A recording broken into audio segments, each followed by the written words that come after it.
मित्रांनो, शुभविवाह या मालिकेच्या आजच्या भागामध्ये भूमी देवीसमोर दिवा लावत असते आणि तिला मंदिरातील सर्व प्रसंग आठवतात. कशाप्रकारे पारितोषने सांगितलं की मनीमाऊचं बारसं करायचं ठरवलंय आणि तुम्ही सर्वांनी बारशासाठी यायचंय. तू अमोलीने भूमीला तिकडे येण्यासाठी स्पष्टपणे नकार दिला आणि भूमी, मला बारशाला आलेली अजिबात चालणार नाही, हा माझा फायनल डिसिजन आहे, असंही पारितोषला स्पष्टपणे अमोलीने सांगितलेलं असतं. त्यामुळे हे सर्व आठवून भूमी खूपच नाराज होते, उदास होते. कारण काहीही झालं तरी तिला त्या बाळाच्या बारशाला जायचं असतं. तिच्या डोळ्यातून आता पाणी येतं. तेवढ्यातच दरवाजाची बेल वाजते. तेव्हा भूमी आता विचार करते की आता कोण आलं असेल, असं म्हणून ती आपले अश्रू पुसते आणि लगेचच दरवाजा उघडते. तेथे एक माणूस काहीतरी पार्सल घेऊन आलेला असतो. तेव्हा कोण हवंय आपल्याला, भूमी विचारते. तेव्हा आकाश महाजन ना काय काम होतं, असं भूमी पुन्हा विचारते. तेव्हा ते म्हणतात त्यांच्याकडे एवढं पार्सल द्या.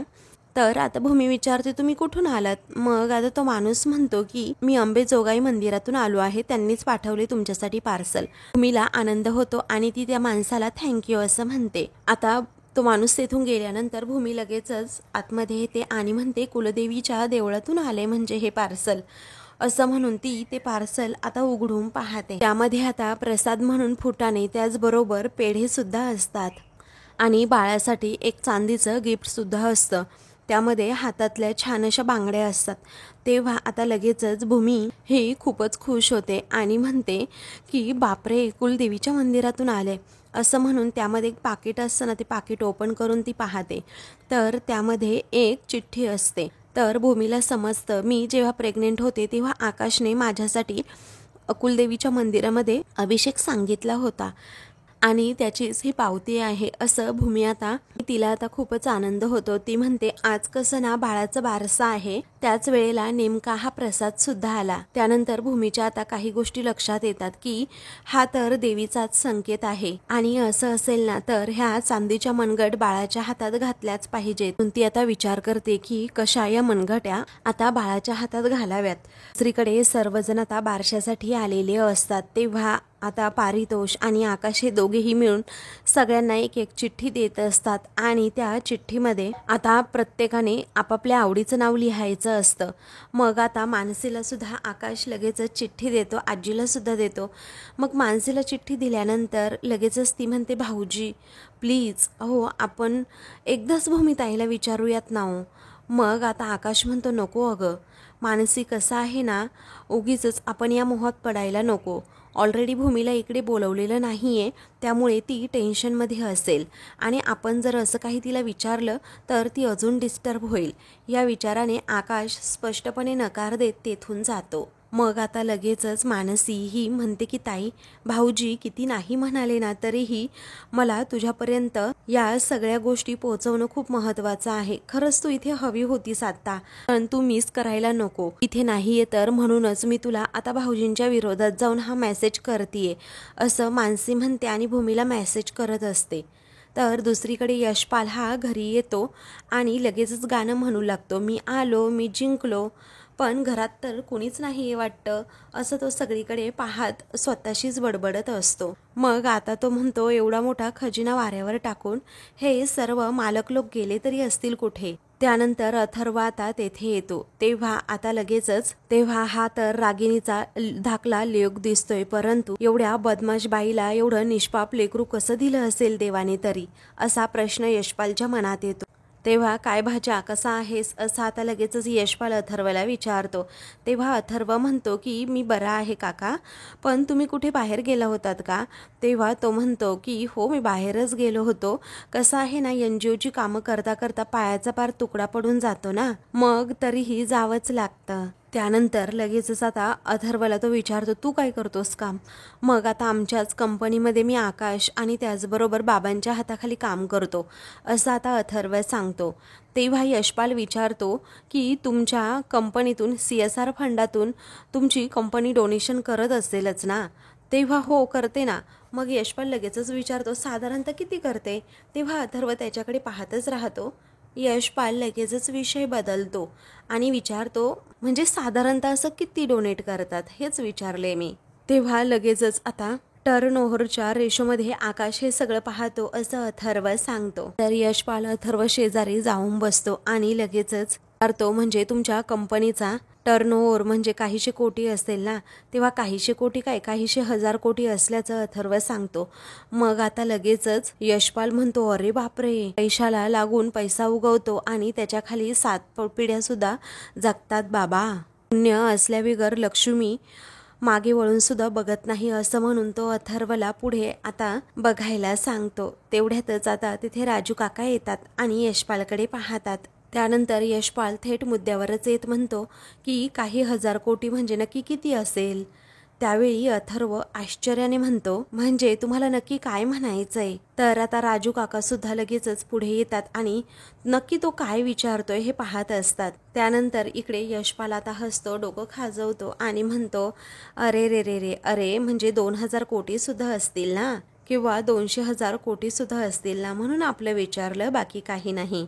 मग त्यानंतर अथर्व म्हणतो, काहीशे हजार कोटी आहे एवढं माहिती आहे आणि हे CSR फंडाचं वगैरे सगळं आकाश पाहतो, तोच तुम्हाला सर्वात जास्त माहिती देऊ शकतो.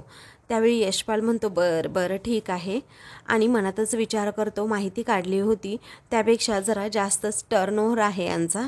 मग आता लगेचच राजू काका त्याचं सगळं बोलणं ऐकतात आणि मनातच विचार करतात, याला कंपनीच्या टर्नओव्हरमध्ये एवढा काय इंटरेस्ट असेल. तर आता दुसरीकडे भूमीही वेषांतर करून आता तेथे पारितोषच्या घराजवळ येऊन पोहोचलेली असते. तिने नऊवारी साडी नेसलेली असते आणि तोंडावरून पूर्णपणे पदर घेतलेला असतो. मग रिक्षावाले काका तिथे रिक्षा थांबवतात, तेव्हा भूमी म्हणते, दादा हे पैकं घ्या, असं म्हणून ती पैसे देते. तर इकडे आता सर्वजण बारशासाठी जमलेले असतात. तेवढ्यातच भूमी मणिमाऊला घेऊन बाहेर येते. सर्वजण तिच्यासाठी टाळ्या वाजवतात, बाळासाठी सुद्धा, आणि त्या दोघींचंही स्वागत करतात. तेव्हा पारितोष आता लगेचच तिच्याजवळ जाऊन उभा राहतो आणि म्हणतो की हे पहा, सर्वांनी तर आता चिठ्ठ्या टाकल्याच आहेत, आता फक्त अमोली राहिलेली आहे. आता अमोली ऐक ना, तू चिठ्ठीवर एक नाव लिही आणि बॉलमध्ये टाक. तेव्हा ती लगेचच आता हो असं म्हणून पारितोषकडे मणिमाऊला देते आणि त्या चिठ्ठीवर नाव लिहित असते. त्यानंतर आता ती चिठ्ठीवर नाव लिहित असताना तिचा डोळा चुकवूनच मानसी लगेचच आकाशकडे जाते आणि हळूच त्याला विचारते की भाऊजी, अहो मी व्हिडिओ कॉल तरी करू का ताईला प्लीज. अहो तिला इथे बघता येत नाही आहे काही, परंतु आपण व्हिडिओ कॉल करून तिला दाखवू तरी शकतो ना, हा सोहळा तिला बघता तरी येईल ना. तेव्हा आकाश आता नाईलाजाने म्हणतो, बरं ठीक आहे, पण जरा जपूनच हां, कारण कुणालाही समजलं नाही पाहिजे की तू व्हिडिओ कॉल केला आहेस. तेव्हा ठीक आहे असं लगेचच आता मानसी म्हणते आणि थोडी पुढे जाऊन लगेचच ती आता भूमीला व्हिडिओ कॉल करते. तेव्हा ती 2दा-3दा व्हिडिओ कॉल करते, परंतु आता मी व्हिडिओ कॉल रिसीव्ह करत नाही. तेव्हा आता मानसीच्या मनात येतं, मागच्या मेसेजला सुद्धा काहीच रिप्लाय नाही, त्याचबरोबर आता व्हिडिओ कॉल करते तर त्याला सुद्धा रिप्लाय देत नाही ताई. तेव्हा तिच्या मनात विचार येतो, ताई बरी असेल ना, रडत बसली असेल का, कुठे आहे माझी ताई नक्की, असं म्हणून आता ती लगेचच भूमीच्या काळजीने कासावीस होते. तर दुसरीकडे भूमी आता पारितोषच्या घराजवळ आलेली असते. तिने आता देवीच्या मंदिरातून आलेलं ते सर्व सामान सुद्धा घेतलेलं असतं आणि तिच्या चेहऱ्यावरचा जरा पदर मागे जातो, तर पटकनच आता पदर पुढे घेते. परंतु आता घरात कसं जावं हेच तिला कळत नाही, कारण की तिला जरा भीतीच वाटत असते, कुणी ओळखलं तर प्रॉब्लेम नको या विचाराने. दुसरीकडे अथर्व म्हणतो, हे पहा बाबासुद्धा आले आहेत. हे पहा काका, बाबा तुम्हाला कंपनीचं टर्नओव्हर सांगू शकतात. पर बाबांना सगळं काही माहीत आहे, CSR फंडाचं वगैरे. त्यावेळी आता लगेचच यशपाल हात जोडतो आणि म्हणतो, आलात काका. मग आता राजाभाऊ असं म्हणून तो पुन्हा नमस्कार करतो आणि राजाभाऊ म्हटले तर चालेल ना असं विचारतो. म्हणजे कसं, राजाभाऊ मधला राजा आणि भाऊजी मधलं भाऊ असं म्हटलं तर चालेल का असं तो विचारतो. तेव्हा राजाभाऊ म्हणतात, हो चालेल की, माझ्या नावाचं ना सगळं चांगलं आहे, एकही शब्द कसा वाईट नाही आहे. असं पाल वगैरे म्हणजे तुमचं नाव कसं यशपाल आहे ना, म्हणून म्हणतोय, कारण पाल कशी ना भिंतीवरून सरपटत अशी घरात येते आणि मग नंतर कानोसा घेते. तेव्हा यशपाल आता राजाभाऊंकडे पाहतच राहतो आणि मग नंतर विचारतो, काय हो कॉमेडी केलीत ना. तेव्हा राजाभाऊ आता मुद्दामच हसण्याचं नाटक करतात. तेव्हा अथर्वही त्यांच्यामध्ये आता सामीलच होऊन जातो. यशपाल म्हणतो, भाऊजी तुमची कॉमेडी ना म्हणजे एकच नंबर. हा पण मी काय म्हणतो भाऊजी, तुम्ही डायरेक्ट ना मला यशपाल म्हणा, कशाला उगीच या कॉमेडीच्या भानगडीत पडायचं. तेव्हा चालेल ना असं राजाभाऊ विचारतात. मग आता तो म्हणतो, हो चालेल हो भाऊजी. मग काय म्हणताय काय यशपाल, आमच्या कंपनीच्या CSR फंडातून किती डोनेशन जातं याची माहिती हवी म्हणे तुम्हाला. मग आता लगेचच यशपाल म्हणतो की हो भाऊजी, मी तेच म्हणत होतो या अथर्वला. अहो आम्ही कसे NGO वाले ना, हे असं वाडगं घेऊन फिरतच असतो आपल्या सगळीकडे. तेव्हा तुमच्या NGOचं नाव काय आहे असं आता लगेचच राजाभाऊ विचारतात. आता असं राजाभाऊंनी विचारल्यानंतर यशपाल मात्र जरा चाचपतो, घाबरतो.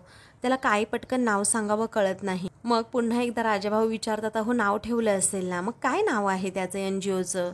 तेव्हा नाव तर खूप छान आहे, या शिका मुलांनो असं नाव आहे असं यशपाल सांगतो. अथर्व आश्चर्यानेच आता यशपालकडे पाहतो. तर राजा काका विचारतात, काय या शिका मुलांनो म्हणजे. पुढे राजा काका विचारतात, म्हणजे मुलांना शिकवता तुम्ही म्हणून या शिका मुलांनो असं का.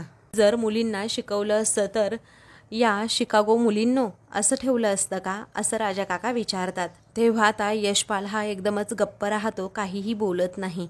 दुसरीकडे पारितोष म्हणतो, मनुमाऊच्या हाताने एक चिठ्ठी काढायची, त्या चिठ्ठीमध्ये जे नाव असेल ना ते माझ्या मनीमाऊचं नाव. तर आता सर्वजण खूपच खुश असतात, एक्साइट असतात की आता मणिमाऊ कोणाची चिठ्ठी नक्की उचलेल आणि त्यामध्ये काय नाव असेल. पारितोष आणि अमोलीच्या चेहऱ्यावर सुद्धा तो आनंद आता दिसत असतो. त्यातच आता भूमी ही जोगतीन बनून तेथे येते आणि आई योगेश्वरीचा उदो उदो, आईचा उदो उदो असं ती म्हणत तेथे येते. तेव्हा सर्वजण तिच्याकडे पाहत राहतात. मग त्यानंतर आता अमोली पारितोष खूपच खुश होतात, कारण बारशाच्या दिवशी नेमकी जोगतीन आली आणि आता नेमकं नाव सुद्धा ठेवायचंय. त्यानंतर लगेचच आजी म्हणतात, अमोली पारितोष तुम्ही खूप नशीबवान आहात. अरे तुमच्या लेकीचं बारसा आहे आणि आज नेमकी जोगतीन आली आहे. या जोगतीनबाई असं म्हणून आता आजी आतमध्ये तिला बोलवतात. तर सर्वजण जोगतिनीकडे पाहत राहतात. तर दुसरीकडे राजाभाऊ आता कॉमेडी करतात आणि म्हणतात की अरे मी कॉमेडी केली खरंच यशपाल. तेव्हा आता यशपाल म्हणतो, राजाभाऊ तुमची कॉमेडीसुद्धा ना तुमच्यासारखीच कॉमेडी आहे हा. तेव्हा मग हसता हसता राजाभाऊ लगेचच विचारतात की कधी झाली स्थापन तुमची NGO. मग आता लगेचच यशपाल म्हणतो की आत्ताच. हे काय, हो आत्ताच झाली स्थापन. मग आता राजाभाऊ आश्चर्याने विचारतात, आत्ताच झाली म्हणजे. मग आता तो म्हणतो, आत्ताच म्हणजे साधारणतः 5 वर्ष होऊन गेली आता NGO स्थापन झालेल्याला. मग आता राजा काका म्हणतात, ठीक आहे 5 वर्ष झाली, मग पुण्या मुंबईतले कुणी शिक्षण तज्ज्ञ असे संलग्न झालेत का या NGO बरोबर.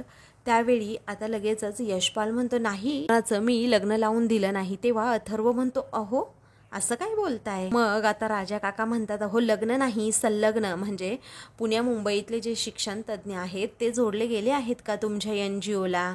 मग आता लगेचच भाऊजी, हो ते कशाला लागणार आहे, आम्ही करतो काय तर गरीब शेतकऱ्यांची जी मुलं आहेत ना त्यांना असं जमा करतो, त्यांच्या वह्या पुस्तकं गणवेश या सगळ्याचा खर्च आम्ही करतो.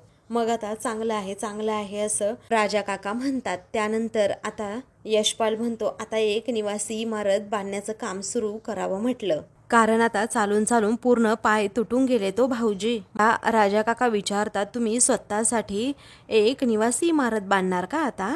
तेव्हा काय हो मी काय विचारतोय असं आता राजा काका पुन्हा म्हणतात, कारण तो एकदमच आपला त्याच्याच विश्वामध्ये असा गुंतलेला असतो. मग यशपाल म्हणतो की नाही हो तसं नाही काही, ती गरीब शेतकऱ्याची पोरं असतात ना ती अशी लांबून लांबून चालत येतात आणि त्यांचे पाय अक्षरशः तुटून जातात ना, राहण्यासाठी ती इमारत बांधायची असा डोक्यात विचार सुरू आहे. त्यावेळी आता राजा काका विचारतात, म्हणजे त्यांना राहण्यासाठी का. मग आता यशपाल हो असं म्हणतो, आणि मी सुद्धा इमारतीमध्ये राहीन म्हणतोय, कारण भाऊजी मी आपला साधा माणूस हो, माझं चारित्र्य सुद्धा या पांढऱ्या कपड्यासारखंच आहे.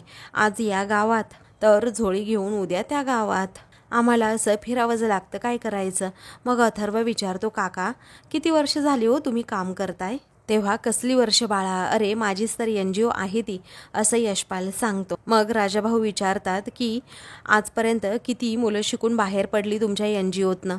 तेव्हा पुन्हा एकदा यशपाल समोर प्रश्न उभा राहतो, आता काय सांगावं. मग आता राजाभाऊ पुन्हा त्यांना विचारतात की किती मुलं बाहेर पडली शिकून तुमच्या NGOतनं. मग आता हिशोब कोण ठेवतं हो, हिशोब कोण ठेवणार एवढा सगळ्याचा? आपलं काम काय आहे, दिवा लावायचा आणि पाण्यात सोडून द्यायचा. मग तो दिवा कुठपर्यंत पाण्यात जातो आपल्याला काय माहीत ना. त्यानंतर आता बरं चला येऊ का, दिवे लावून येतो जरा, असं यशपाल म्हणतो. राजा काका म्हणतात हो चालेल चालेल. मग आता तो लगेचच घराबाहेर पडणार असतो तेव्हा यशपाल म्हणतो चालायची एवढी सवय झाली आहे ना की घराबाहेरच पडणार होतो. म्हणून तो स्वतःला समजावतो, अरे यशपाल मला वर जायचे वर, असं म्हणून तो लगेच रूममध्ये जातो. तेव्हा राजा काका हे अथर्वकडे पाहतात आणि मनातच विचार करतात की याची NGO खरी आहे की खोटी हे सुद्धा शोधून काढतो आणि भूमीने सांगितल्याप्रमाणे हा रागिणीच्या गावचा आहे की नाही हेही मला शोधायलाच हवं. बरोबर गावी फोन करून शहानिशा सुद्धा करायची राहिलीये. तर दुसरीकडे आता पारितोष जोगतिनीला म्हणतो या ना, या आतमध्ये या. त्यावेळी ते दोघेही जरा पुढे येतात आणि मग भूमी बाळाकडे पाहतच राहते आणि हसत म्हणते की भाग्यवान आहे तुमची पोर, असं म्हणून तिच्या डोक्यावरून ती हात फिरवते. तेव्हा लगेचच अमोली विचारते, ताई तुम्ही नवीन आहात का हो या भागामध्ये? म्हणजे आमच्याकडे नेहमी येतात ना त्या जोगतीनबाई ना वेगळ्या आहेत आणि तुम्हाला या अगोदर मी कधी पाहिलं नाही इथे ना, म्हणून विचारलं. तेव्हा भूमी जरा आता घाबरतेस, तिला काय करावं ना सुचतच नाही. परंतु आता वेळ सावरून नेणं महत्त्वाचं असतं. तेव्हा आता रागिनी आणि पौर्णिमा या दोघीही अगदी टक लावून जोगतिनीकडे पाहत असतात. जोगतिनीने असं तोंड का झाकून घेतलं असेल असा प्रश्न त्यांना पडतो. तर इकडे आता अमोलीच्या प्रश्नावर उत्तर देणं आता भूमीला भाग पडतं. म्हणूनच ती म्हणते हे सगळं जग आहे ना ते देवीचंच आहे, त्यामुळे देवी पाठवेल तिथे जाणं भाग पडतं. आठवड्यातले 2 वार मी 11 घरांमध्ये देवीचा वाण वाटते बघ. आता 10 घरं झाली होती. जाता जाता पाहिलं तर तुमच्या घरात बारसं चालू आहे असं समजलं. तर म्हटलं की इथेच देवीचा वाण द्यायला हवा नाही का? आता देवीचीच इच्छा ग, असं म्हणून भूमी आता अमोलीला चांगलीच पटवते. त्यानंतर लगेचच आता पौर्णिमाला वेगळाच डाऊट येतो आणि मग ती लगेचच रागिणीला आता हळूच विचारते, आई अहो जोगतिनीला असं नाकापर्यंत पदर घेतलेलं तर मी कधीच पाहिलं नाही. तेव्हा रागिणी फक्त हो असं म्हणते. त्यानंतर पौर्णिमा आता थोडी थोडी पुढे येते, तिला वेगळाच डाऊट आलेला असतो. इकडे आता लगेचच ती जोगतीन ही अंबेजोगाईच्या मंदिरातील प्रसाद ही पारितोषकडे देते. जोगतीन आल्यामुळे सर्वांनाच खूप आनंद झालेला असतो. सर्वजण आनंदाने आता तिच्याकडे पाहत असतात, कारण मणिमाऊला तिचा आशीर्वाद मिळणार या विचाराने. त्यानंतर त्यामध्ये आता प्रसाद असतो, त्याचबरोबर ते वाळे सुद्धा असतात. तेव्हा पारितोष विचारतो, हे बाळाच्या पायात घालण्याचे वाळे आहेत का? मग आता आजी पुढे येतात आणि म्हणतात, पारितोष अरे बाळा हे पायात घालायचे वाळे नाही आहेत बाळा, अरे हे तर हातात घालायच्या मनगट्या आहेत, मनगट्या. तेव्हा लगेचच पारितोष म्हणतो अच्छा, आणि संतोष दादाला आवाज देऊन तो प्रसाद सर्वांना वाटायला सांगतो. मग आता आजी म्हणतात, जोगतीनबाई अहो या मनगट्या तुम्ही आणल्यात ना, मग तुमच्याच हातून घाला ना या बाळाला. तेव्हा भूमीला आता खूपच आनंद होतो. तर ते बाळ सुद्धा हसतच आता भूमीकडे पाहत असतं. मग आता भूमी जरा वेगळ्याच आवाजात म्हणते, ठीक आहे आता तुम्ही म्हणताय तर मी घालते मग. तेव्हा भूमी आता लगेचच त्या बाळाच्या हातामध्ये त्या मनगट्या घालत असते. तिला आता खूप म्हणजे खूप आनंद झालेला असतो. तर अमोलीला सुद्धा आनंद होतो, कारण जोगतिनीच्या हातून आपल्या बाळाच्या हातात मनगट्या घातल्या गेल्या. त्यानंतर भूमी लगेचच आता बाळाची दृष्ट सुद्धा काढते. त्यानंतर आता आजी म्हणतात की लगेचच आपण नामकरण विधी करून घेऊयात आता. तेव्हा पारितोष म्हणतो हो हो चालेल चालेल. तेव्हा दादा येते मी, असं लगेचच आता जोगतीन म्हणते, आणि देवी आईची कृपा तुमच्या कुटुंबावर सदैव राहो. तेव्हा सर्वांनाच आता खूप आनंद होतो. त्यानंतर आता भूमी जायला निघते. तेव्हा आता पारितोष म्हणतो, अहो ताई आमच्या मुलीचं बारसं होईपर्यंत थोडा वेळ तुम्ही थांबाल का जरा? अहो तिचं बारसं झालं की आम्हाला ना तुमचा जरा मानपान सुद्धा करायचा आहे. तेव्हा लगेचच आता भूमीला खूप म्हणजे खूप आनंद होतो. तिची इच्छा फायनली पूर्ण झालेली असते. मग ती आता वेगळ्याच आवाजात म्हणते, ठीक आहे आता तुम्ही म्हणताय ना तर थांबते मी, असं म्हणून ती खूप कौतुकाने खूप लाडानेच आपल्या लाडक्या मणिमाऊकडे पाहत असते. तर मणिमाऊ सुद्धा आता खूप खुश असते, कारण तिला तिची खरी आई आल्याचा तेथे आनंद झालेला असतो आणि ती सुद्धा आता गालातच हसत असते आणि भूमीकडे पाहत असते. मग त्यानंतर भूमी सुद्धा खूप कौतुकाने आपल्या लेकीकडे पाहत राहते. तर आता मित्रांनो पुढील भागामध्ये काका हे सर्व माहिती काढतात आणि आणि यशपालने सांगितल्याप्रमाणे या मुलांना शिका अशा नावाची NGO आहे का ते शोधत असतात, परंतु त्यांना तेथे कुठेही तशी NGO दिसत नाही. म्हणूनच ते आता म्हणतात की हा नक्कीच खोटं बोलत आहे, कारण त्यांनी सर्व इन्फॉर्मेशन आता त्याची काढलेली असते. तर दुसरीकडे आता आकाश आणि आजी वगैरे सगळेजण घरी आलेले असतात. तेव्हा आता आकाशला लगेचच भूमी म्हणते, मी म्हटलं होतं ना माझं आणि बाळाचं काहीतरी असं वेगळंच जगावेगळं नातं आहे म्हणून. आकाश म्हणतो हो भूमी. त्याचवेळी आता पौर्णिमा रागात म्हणते की मला माहिती आहे ना तू तिकडे आली होती ते. अगं तू खोटं नको बोलूस, आता बाळाची शपथ घेऊन सांग बरं, त्या जोगतिनीचं रूप घेऊन तूच आली होती तिथे. तेव्हा सर्वजण आश्चर्याने भूमीकडे पाहत असतात, कारण ती उत्तर काय देते हे सर्वांना बघायचं असतं. तेव्हा लगेचच आता भूमी ही आकाशकडे पाहते. अशाच मालिकेंचे पुढील भाग पाहण्यासाठी चॅनलला सबस्क्राईब करा.